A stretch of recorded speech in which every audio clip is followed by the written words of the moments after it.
Portugal പോയതിന്റെ വിഷമമാണ് കരയുന്നുണ്ടോ? അങ്ങനെ പോർച്ചുഗൽ പോയതിൻ്റെ വിഷമമൊക്കെ നമ്മൾ വീഡിയോയിൽ കുറേ കുട്ടികൾ കരയണതും ഒക്കെ കണ്ടു. ഇവനക്ക് പിന്നെ അത്ര കരച്ചിലൊന്നുമില്ല. അപ്പോൾ എന്തായാലും നമുക്ക് ഇന്നത്തെ ലഞ്ച് ബോക്സ് കാണാം അല്ലേ.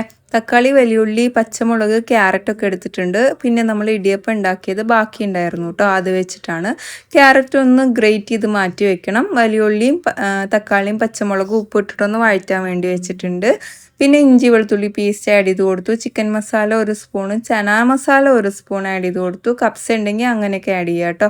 പിന്നെ മുളക് പൊടിയും അതുപോലെ എഗ്ഗും ആഡ് ചെയ്ത് കൊടുത്ത് ഇതുപോലെ ആക്കിയിട്ട് 1 സ്പൂൺ സോയാ സോസും കൂടി ചേർത്തി കൊടുത്തിട്ടുണ്ട്. ഇനി ഇത് നന്നായിട്ടൊന്ന് ഇളക്കാം. ഇച്ചിരി ചോപ്പ് ചെയ്ത ക്യാരറ്റും ഒക്കെ ആഡ് ചെയ്ത് കൊടുത്തു. ഇതിൻ്റെ പകുതി മസാല ഞാൻ മാറ്റിയിട്ട് അതൊന്ന് നിരത്തിയിട്ട് അതിൻ്റെ മുകളിൽ പകുതി ഇടിയപ്പം ഇതുപോലെ ആഡ് ചെയ്ത് കൊടുക്കുന്നുണ്ട്. പിന്നെ ഗ്രേറ്റ് ചെയ്ത സംഭവങ്ങളൊക്കെ ചേർത്തിട്ട് വീണ്ടും മസാല ആഡ് ചെയ്ത് കൊടുത്ത് പകുതി ഇടിയപ്പം വീണ്ടും ആഡ് ചെയ്ത് കൊടുത്തിട്ടുണ്ട്. പിന്നെ നമ്മുടെ ക്യാരറ്റും മല്ലിയിലയും ആഡ് ചെയ്ത് ഒരു 2-3 മിനിറ്റ് ഒന്ന് ലോ ഫ്ലെയിമിൽ വെച്ച് കൊടുത്തു.